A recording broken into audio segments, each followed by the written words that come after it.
A cold silence ruled the night above Earth. Stars hung in the black sky like ancient candles, watching quietly. Somewhere beyond the moon's orbit, an alien scout ship floated in darkness. Its crew had no reason to fear. Earth was small, weak. A planet of water and forests. It's not worth a war. Inside the alien ship, their sensors hummed gently. A pale green glow filled the control room as the captain sipped a strange blue drink. The crew spoke in low voices, laughing at the thought of humans still using rockets. Their technology was old, slow, noisy. Then something impossible happened. The sensors screamed. A sudden spike of energy, brighter than anything they had ever recorded, lit up their screens. The crew froze. A long, white-hot line cut across the darkness. It was not a laser, not plasma, not anything known. It moved like a shooting star, but far too straight, far too fast. The computer couldn't calculate its speed. Numbers kept rising until they became meaningless. The captain shouted for a visual lock. The cameras turned just in time to see a small metallic spear streak across, the black glowing at its tip. It was gone in less than a second, vanishing into the endless night. 3 minutes later, their long-range feed picked up an explosion. An asteroid, large enough to destroy a planet if it ever fell, was torn apart into dust and fire. It didn't break slowly, it simply vanished into a storm of molten rock. The crew didn't understand. That asteroid was 3 light minutes away. No known weapon could fire a solid projectile that far, that fast. It would have taken hours for any normal shot to arrive. Yet this had struck before even the light of the explosion reached their ship. Alien pilot whispered, "This is not possible." But it was only the beginning. On Earth, inside a deep underground bunker, human engineers watched their screens with wide eyes. The test had worked. Years of quiet work, hidden from the world, had paid off. The railgun, the largest ever built, had fired. And it had not just worked. It had rewritten the rules of war. The chief engineer, a thin man with tired eyes, didn't. "Cheer," he simply said. "Mark the data. Prepare the next shot." Above them, satellite cameras caught the dust cloud where the asteroid had been. The video was already spreading to hidden military channels. And in those channels, fear was rising. In a council chamber, thousands of light years away, alien leaders were already meeting. The news had traveled faster than they liked. The image of the destroyed asteroid was being shared across every network. No one knew exactly how humans had done it. Some said they had stolen ancient weapons from a dead empire. Others whispered about forbidden science, ways of bending space without using wormholes. But one thing was certain, this was no accident. Back on the alien scout ship near Earth, the captain gave an order to approach closer to find the source of this weapon. Their engines hummed softly as they drifted into a higher orbit. They thought they were invisible. They thought humans didn't know they were there. They were wrong. In the underground human control room, a radar screen lit up. Red. The operator spoke quietly. "We have a guest. Unregistered. Watching." The chief engineer nodded to a tall woman in a dark uniform. She stepped forward, speaking into a small microphone. "Track them. No response until my mark." The alien scout moved closer, trying to scan the Earth's surface. They passed over oceans, over cities, over snowy mountains. But when they crossed a remote desert, their sensors caught something strange. A shadow. It was not a building, not a ship. It was too large. Beneath the desert sand, stretching for kilometers, something metallic slept. The scout's scanners tried to go deeper, but then static. Complete blackout. Every system in the alien ship flickered. Lights went out. Engines coughed. For a moment, the crew floated in total darkness. When the lights came back, a single message was on every screen. The letters were written in a language they had never taught humans. And yet the meaning was clear. "We know you are watching." Panic spread through the alien ship. They turned away from Earth, retreating fast. But somewhere in the blackness, faint white light moved again. This time it did not aim for an asteroid. The alien pilot's hand shook. Is it aimed at us? The captain didn't answer. His eyes were fixed on the screen, where the light grew brighter, then without warning, the white streak vanished. No impact came, no explosion. Just silence. Back in the human control room, the tall woman lowered her microphone. Let them run. The first shot was for the galaxy. The second one was just to make them afraid. The chief engineer typed something into the console. In a hidden database, the words appeared. Phase 2, authorization pending, far away. In alien space, messages began to fly between worlds. Reports described the human weapon in fearful detail. Some leaders demanded immediate war to crush Earth. Before they could build more, others argued that such a weapon was already unstoppable. But one message, sent from an anonymous source, spread faster than the rest. They are not preparing for war. They are answering one, and somewhere in the deserts of Earth, beneath the sand and rock, the railgun's massive barrel cooled in silence, waiting for the next time the sky would cry metal, far beyond the reach of human eyes, in the great spiral. Arms of the galaxy, a ring-shaped station floated in the glow of a blue giant star. It was not a place for trade, or art, or peace. It was the council hall, where the oldest and most powerful civilizations gathered when something threatened them all. The chamber inside was vast, its walls lined with silver panels that shimmered like liquid. The air hummed with the sound of translators, whispering thousands of languages at once. Seats shaped like thrones surrounded a central platform, where a glowing sphere projected images from across the galaxy. That day, the image on the sphere was not a planet or a star. It was a single moment frozen in time, a streak of white fire cutting through black space.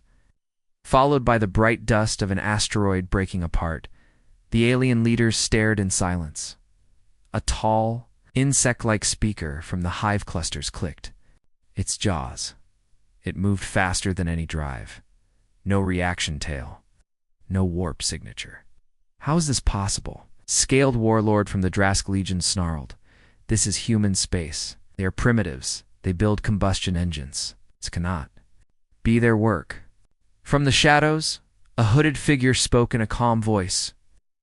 It is their work, and it is only a test. The room buzzed with low, worried murmurs. On the edge of the chamber, two council guards whispered to each other. A railgun, maybe? One said. The largest in the galaxy? The other replied, shaking its head. Even the largest railgun cannot fire this far, this fast. And no railgun can hide its energy trail from our sensors. But theirs did. The Drask warlord slammed a heavy claw on the table. Then we must destroy it before they build more. The insect speaker hissed. Attack a developing world. What? That would unite the free systems against us. The hooded figure leaned forward. Perhaps you do not understand. This is not just a weapon. This is a message. It says, we can reach you, we can end you, and you will never see it coming. Gasps echoed around the chamber, far away and deep. Human bunkers, the creators of the railgun, continued their work. They didn't know every detail of the panic spreading across alien worlds, but they knew enough. Messages were being intercepted. Warnings were being whispered in the quiet corners of the galaxy. Back in the council hall, a new image replaced the asteroid. It was the alien scout ship that had approached Earth. Its last recorded moment played on a loop, the instant when its systems went black. The mysterious message appeared. We know you are watching. The insect speaker's voice trembled. They spoke in our code. How? The hooded figure gave no answer. Instead, it activated another feed, showing blurry footage of the desert shadow where the railgun slept. The alien leaders leaned forward, trying to see more detail then. Without warning, the entire projection flared white. A ripple of static rolled across the sphere. The council technicians scrambled to recover the image, but the hooded figure only smiled. They are watching us now, said. A cold silence fell over the chamber. Even the Drask warlord stopped breathing for a moment. Finally, the council's supreme chair spoke, a creature made of shifting crystal plates that caught the blue starlight. Send observers. Use cloaked probes. Learn everything. If they can do this, the balance of the galaxy has changed. And so it began. Across dozens of systems, spy ships and stealth drones turned their attention toward a small blue world. On the edge of the Orion Arm, none of them knew that the humans had already planned for this, in the deserts of Earth. A new set of coordinates was being entered into the Railgun's control system. The weapon was silent, its massive barrel hidden beneath layers of rock and steel. But in the darkness, faint electrical arcs danced along its rails. The humans were ready for the next shot. The galaxy had no single ruler, but it had something just as powerful: rumor. And in the days after the asteroid's destruction, whispers moved faster than any ship, in dim taverns on asteroid ports, in smoke-filled gambling dens aboard station, markets, in encrypted channels hidden in pirate networks. The same story was told. Humans had fired a weapon that should not exist. No one could agree on the details. Some claimed it was an ancient superweapon found buried beneath their oceans. Others swore it was stolen from a dead empire's vault. A few even whispered that it was built by humans alone, an idea so ridiculous that smugglers laughed when they said it. But behind the laughter was something else: fear. On the edge of the Kethri Belt, a pirate crew drifted in the shadows of a broken moon. Their ship, the Broken Knife, was old but fast. Its captain, a scarred reptilian named Vryn, had just received a tip. A human cargo ship was traveling alone, without escort. A perfect target. Humans, Vryn spat, tapping his claw on the console. They still fly with metal hulls, slow and soft. This'll be quick. They intercepted the human ship an hour later. It was small, painted in dull gray, with no visible weapons. The pirates hailed it, and a calm human face appeared on their screen, a woman with short black hair and steady eyes. "This is Captain Rhea of the Ashwind. Identify your intent," she said plainly. Vryn grinned, showing teeth. Our "Intent? Simple. You surrender your cargo, we let you keep your lives." There was no fear in the woman's face. She tilted her head slightly, as if studying him. "You've heard the stories, haven't you?" Vryn laughed. "Fairy tales. Rocks exploding, humans pretending to be dangerous. I am not a fool."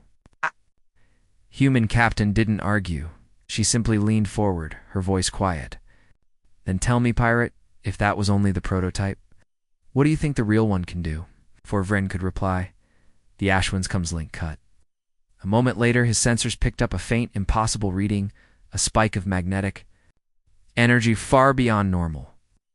Then, just as suddenly, it vanished. The pirates sat frozen. No shot came. No attack followed. But the message was clear. They had been marked, then spared. Vryn ordered the Broken Knife to retreat, and for the first time in his life, he backed away without taking a prize.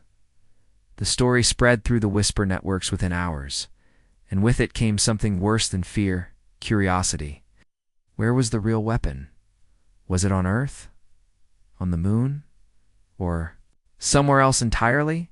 Far from the pirates' retreat, in the asteroid field known as Red Haven, a group of mercenaries found something strange. Station, silent and dark, hidden inside a hollowed asteroid.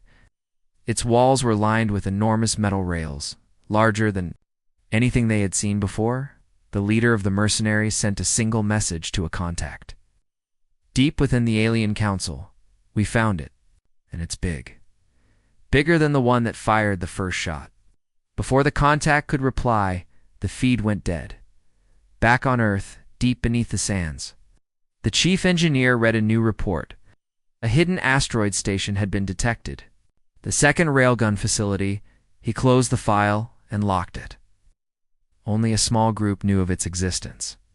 In the quiet of the control room, a single light began to blink on the console.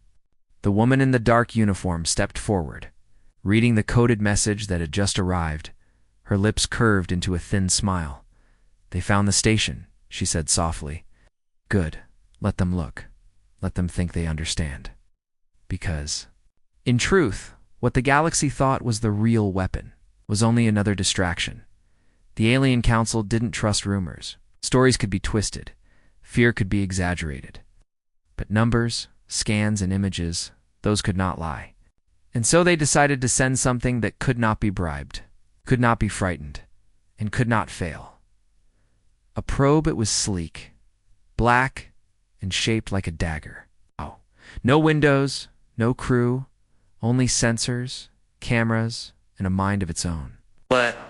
Of the fastest unmanned crafts in the galaxy, able to move silently between the stars, the Council gave it one mission: find the hidden human weapon, study it, and return. Days later, in the cold emptiness of the Red Haven asteroid field, the probe arrived. It threaded its way between jagged rocks, using tiny bursts of silent thrust. Ahead of it, a hollow asteroid loomed, the one the mercenaries had reported before they vanished. The probe slipped inside, through a narrow crack in the surface. For a moment, darkness swallowed it. Then, its sensors came alive. The images were transmitted instantly to the Council's secure chamber, where the alien leaders watched in tense silence. The first picture showed a massive chamber, so large that it could have swallowed a small city. Inside, two parallel rails stretched from one end to the other, glowing faintly with residual heat. Even from the probe's distant position, the heat signatures were strong. The insect speaker clicked its jaws nervously. It's active. Probe moved further in, passed over machinery the size of starships, cables as thick as trees, and magnetic coils that pulsed with silent power.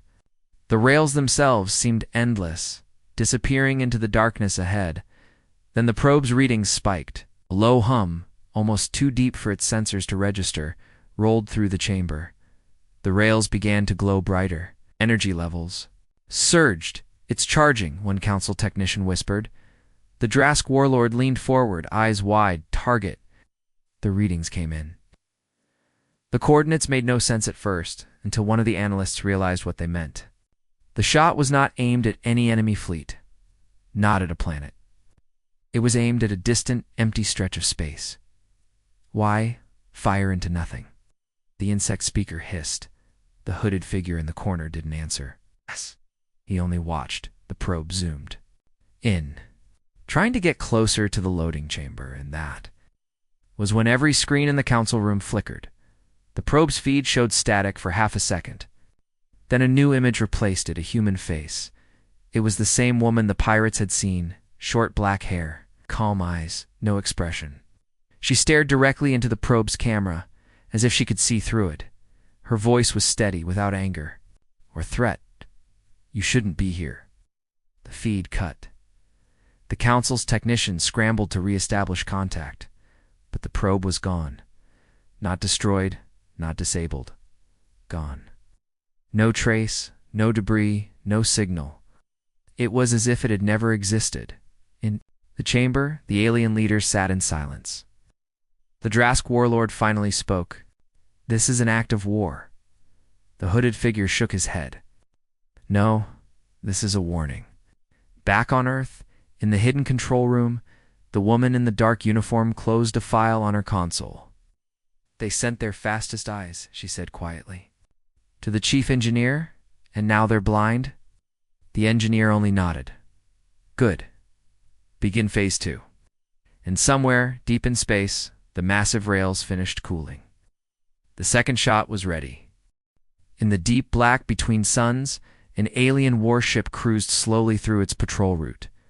It was a predator in its own territory, a vessel of the Drask Legion, armored in thick plating, bristling with weapons.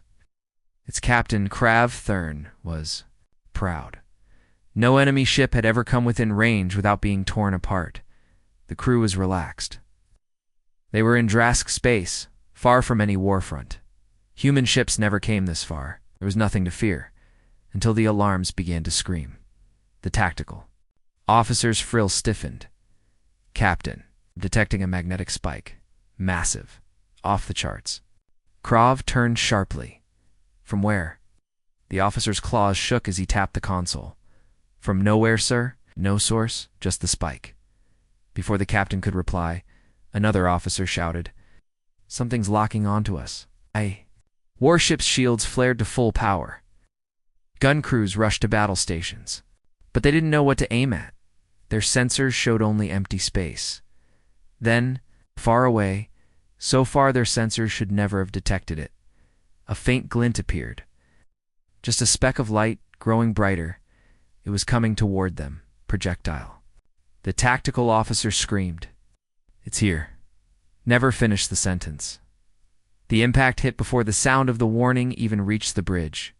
The projectile tore through the warship's shields as if they were mist, sliced through its armored hull and split the vessel in half in less than a heartbeat.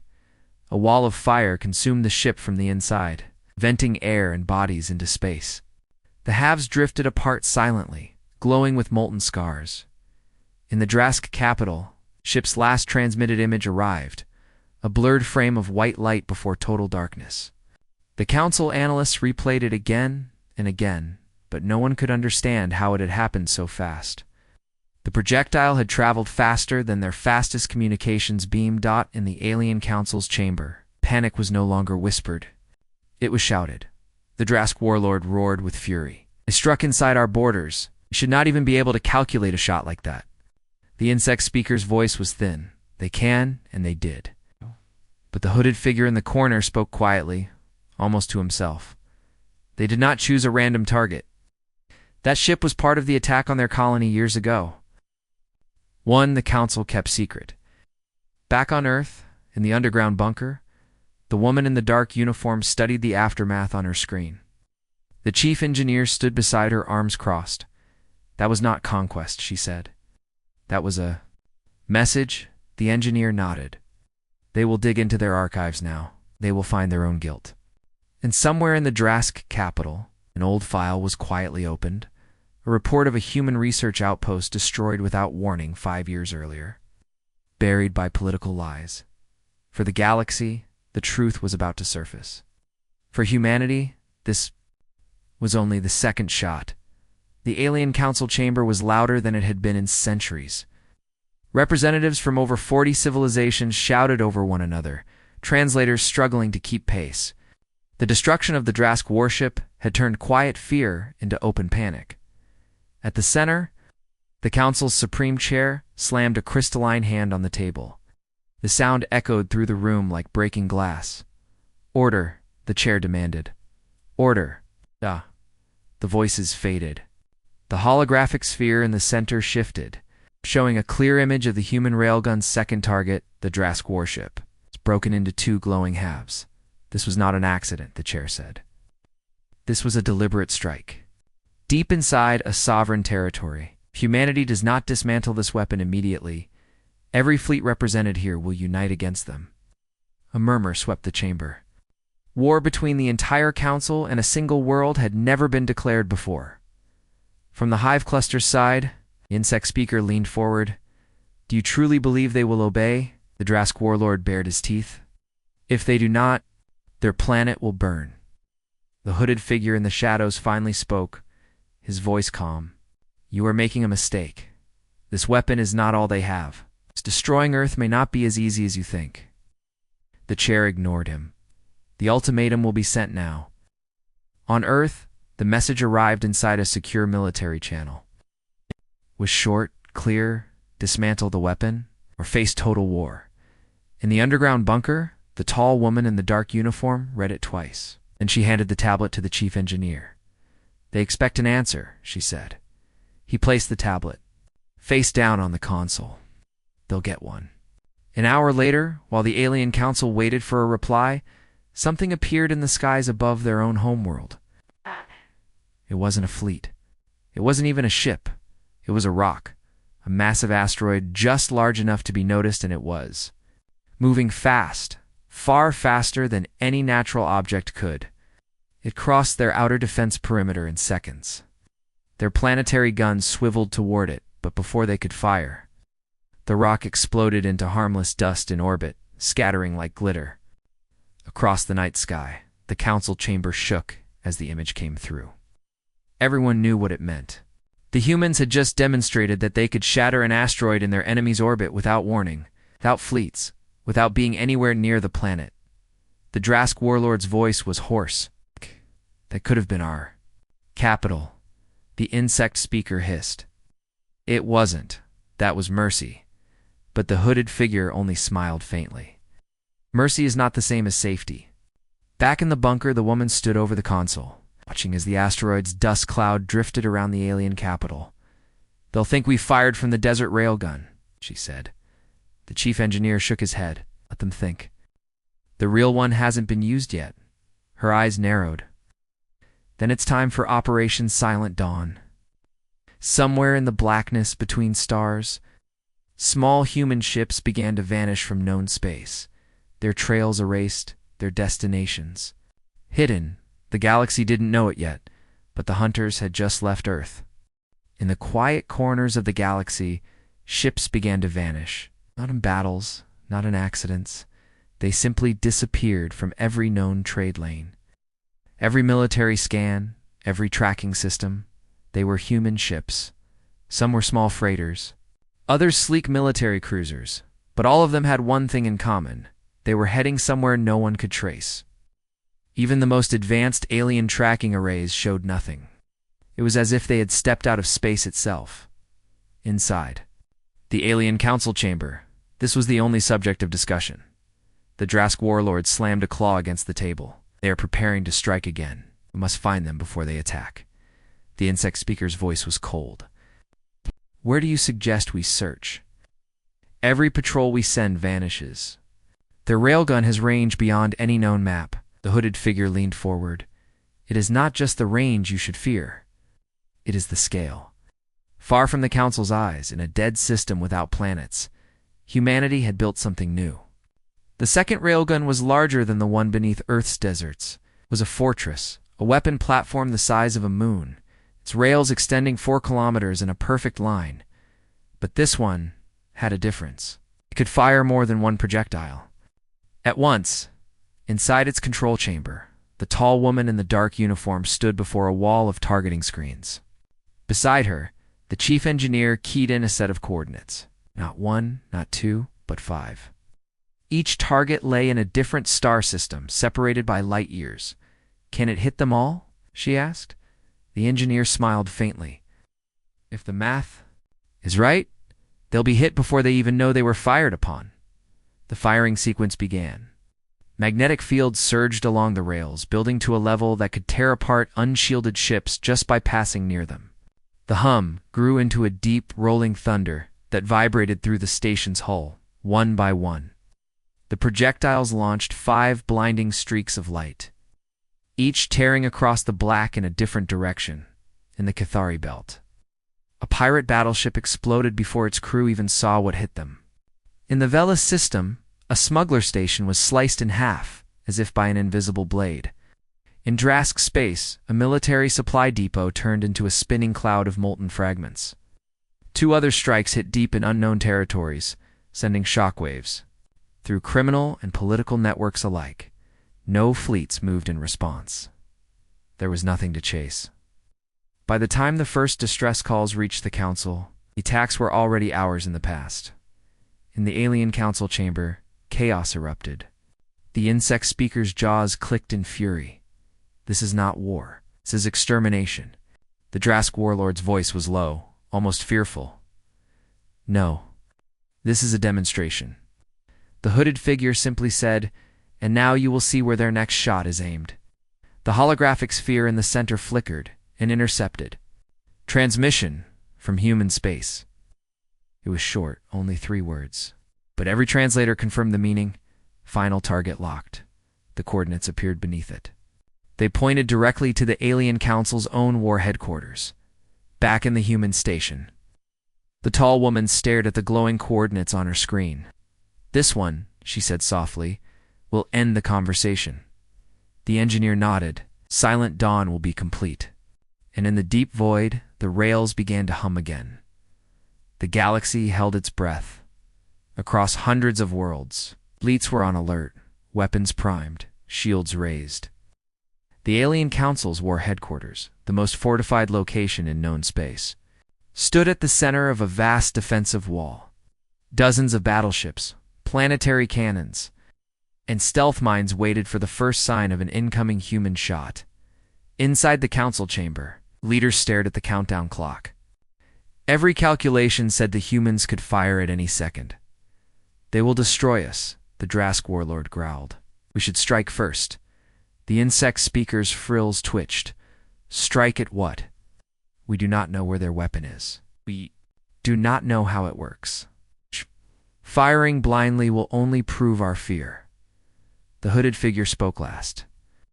"You think fear is your problem? You are wrong. Fear is your protection. Without it, you will test them, and you will lose." In deep space, far from any sun, the moon-sized human railgun aimed. Inside its control room, the tall woman in the dark uniform stood silent, eyes fixed on the targeting display. Beside her, the chief engineer's hands hovered over the firing controls. "Ready?" he said. She didn't respond immediately. Instead, she entered new coordinates into the system. The targeting computer hesitated, then recalculated. "These are not the coordinates of the council," the engineer said slowly. "No," she replied. "They're the coordinates of a black hole, one that will pass near a major trade corridor in 40 years. When it does, it will pull every inhabited world in the sector into its gravity well." Firing to save them. "We're firing to show them what this weapon is really for." The rails began to glow, brighter than ever before. Energy surged, the hum rising into a deep roar. The projectile, heavier than any they had fired, launched into the dark, vanishing faster than the eye could track. Hours later, in a distant star system, fleets still waited for the council's headquarters to explode. But nothing happened. Instead, in a quiet corner of the galaxy, far from any war, the black hole shifted. The human shot struck at exactly the right point, nudging its course just enough to send it drifting away from inhabited space. The danger, unseen by most of the galaxy, was gone. When the news broke, it stunned everyone. The humans hadn't attacked. They had saved billions of lives, including many who had sworn to destroy them in the council chamber. The Supreme Chair spoke in a voice that trembled slightly. "They could have killed us. Instead, they chose to protect us." The insect speaker looked down at the table. "They've misjudged them." The Drask warlord's jaw clenched. "Or they have just shown us what we would lose if they were gone." Hooded figure smiled faintly. "Now you understand." Back on the railgun station, the tall woman watched the black hole's new trajectory on her screen. The chief engineer stood beside her. "They still fear us," he said. "They should." She replied, "Fear will keep them from trying again. Respect will keep them close." She turned away from the screen, her voice quiet. "The stars have many dangers. Humanity just proved it can face them. Now, the galaxy knows it needs us.